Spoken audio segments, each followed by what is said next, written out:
Queen of Holes by C.S.R. Chapter 4, 21st Dance. Another October 27th, and this year we got Marla's birthday all to ourselves. I felt a little bit selfish, taking this night away from her parents, but she had breakfast with them and was going to go out with us tonight in Argentum City. We found the perfect little 21 and up dance club to take her to. I remembered how excited she was when we first pitched the idea to her. I know how much she loved to move around, and since she was turning 21, she would be allowed to finally order her first drink, which we were all still arguing about who gets to pay for it. Oh, God, sorry. And since she was turning 21, she would be allowed to finally order her first drink. We were all still arguing about who gets to pay for it. So if she was distracted by the dancing, Marla wouldn't overdo it on the alcohol and regret her decision to ever drink.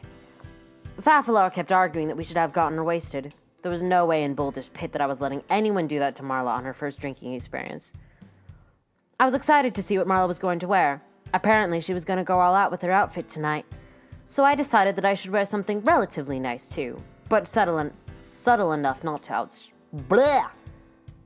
So I decided that I should wear something relatively nice too, but subtle enough to not outshine her, that I could dance in. I had a simple white dress that was covered in sequins.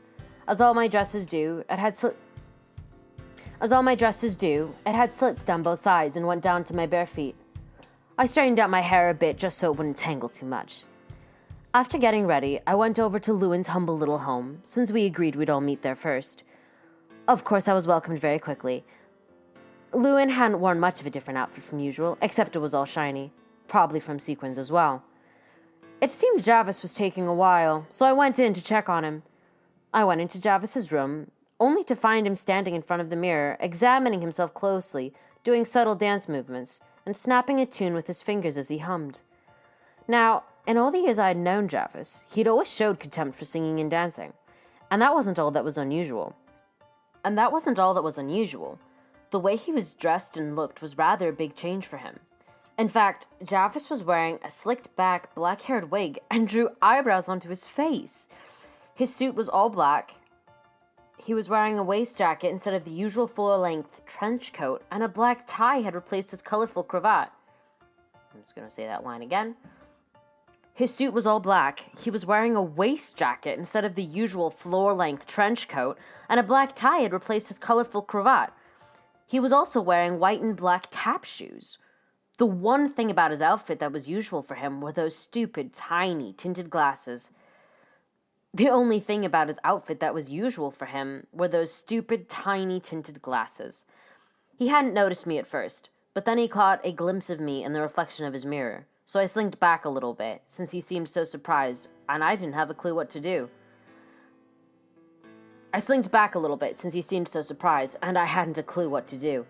But then an idea came to me, and I removed my phone from my purse and took a picture of him, for 3 knew when we'd get to see him like that next.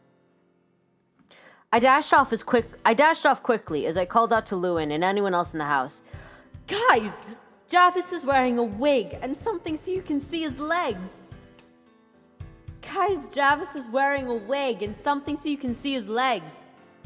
I felt childish, but I always will love the feeling of upsetting Jarvis. I then heard Jarvis yell at me, "Hey, get back here." Of course I kept going, since Jarvis was obviously too embarrassed to chase after me. When I reached the room Lewin was in, he asked, "What? Really?" "He even drew on eyebrows," I responded, still a bit surprised by what I saw. I put my phone in front of Lewin to show him the picture. I saw as he tried to keep himself composed and not laugh. "He looks..." He giggled quietly. He, He cleared his voice.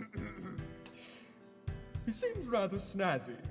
I saw his large mouth shut and curl widely around the corners.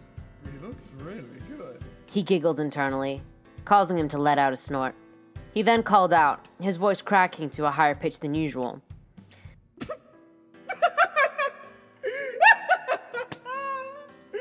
"Javis!" He then tried to compose himself again. "Dear brother Javis!" But before there was any sign of movement from Jarvis, I heard the sound of Lewin's doorbell go off. Before anyone else, Jarvis was at the door in a flash, seeming to know already who it was. "Hello, sweet bird. I said as I greeted Marla. Happy birthday. She smiled sweetly, in a way that my charm could never compete, and responded with, Thank you.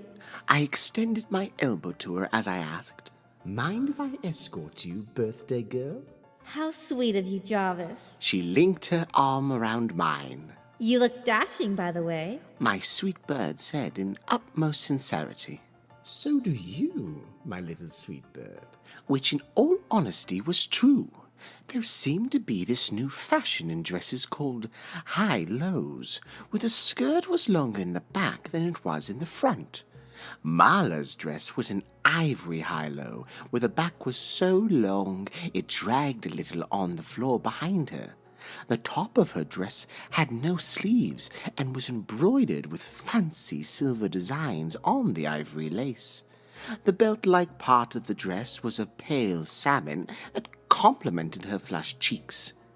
She wore white heels and lace gloves that went up to her elbows. As she would never be caught showing her wrist to anyone but me these days, for only her therapist, the Hamiltons, and I knew about her little secret. Her long, busy hair was being held back by a silver scrunchie into a bushy ponytail. I heard Lewin behind me whisper to Darlene. Oh, I see. Smooth. The scaly woman responded in a sarcastic tone. Well, I looked back at the party as I spoke. Aren't any of you coming along? Or will it just be Marla and me dancing the night away, which I really wouldn't mind. We're coming, you Jippo. Darlene huffed in frustration as she marched up to us. You didn't even give her a chance to come in. Well, we decided that we'd leave immediately, the very moment she got here. Your idea, remember? So, we got to get to the club before the crowds came out. Yeah, but you could have at least given her a moment to greet everyone. Also, don't be selfish. Why do you get to be her escort? I've always been her escort. I rubbed my salty words into her fresh wounds. In every situation, right from the start. She started to growl at me. If it makes you feel better, I'll let you buy her the first drink. It's only right that you'd be next in line after me, since you were the second friend she made. Darlene whipped around and faced the rest of the party. Anyone have a problem with that? All the gents in Holland shook their heads no, for they weren't willing to put up the fight against her. The lizard-like woman huffed again and gestured for me to proceed walking. Once we got to the club, Darlene hurried my sweet bird over to the bar. Of course, Marla so innocently followed along as she smiled and waved at me. I floated behind them to the bar as well and sat a few stools away. Fafalor, Lewin, Boothry, and Christian shortly joined me. Holland went next to the girls and ordered something for itself. For whatever reason, Christian stared at me and started to give a mocking smirk that said, I know. as he let out a scoffed chuckle. I stared back at him with my eyes with a look that asked, "Know what?" Instead of giving me a direct answer with his gestures, his large mouth closed into an ear-to-ear smile that said, Oh, you know what I mean. He turned toward the bartender and asked for a relatively light liqueur. Fafalor ordered a pitcher of beer for himself, while Lewin got 2 glasses of wine for his boo and himself. But it seems that Boothry had ordered 2 fruity and colourful drinks for them. I looked over at the ladies and saw that Marla had ordered a sangria beverage, while her sittily figure got a red-coloured rum beverage. I was about to stand up to move over to the ladies, but then Christian began to speak. She sure is lovely, is she not? If I'm correct, she's still single. You volunteering? I responded. Or something? Or something.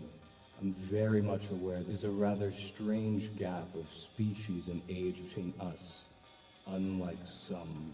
I saw what the blister was about, and what he thought he knew. I'm an older male figure in her life, so I wish to protect her from any possible suitors, Jarvis. Well, I am the second closest father figure she has in her life. I knew that Mr. Hamilton came first in fatherly figures, so I'd understand that more than you ever would. Fight, fight, fight. Fafalor started chanting under his breath. Knock it off. Christian and I had said to the imbecile in sync. Boothby interjected his own thoughts aloud. Now, I may not know exactly what's going on, but I have seen how protective Jarvis is around potential threats.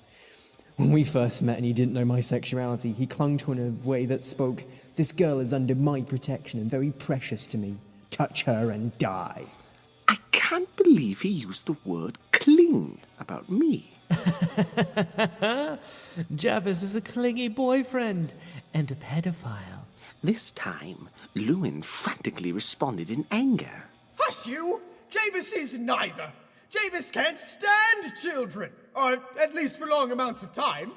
But just because he wanted to make sure Marla was well protected against suitors doesn't mean he is romantically interested in her. I see through you too, Kristen.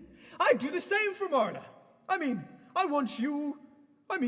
want her to date and fall in love, but I'm afraid that some cruel savage will hurt her, or worse. As my flowery brother spoke, he moved his arms about, almost as though he was performing some sort of interpretive dance. Either way, I stood up as I spoke.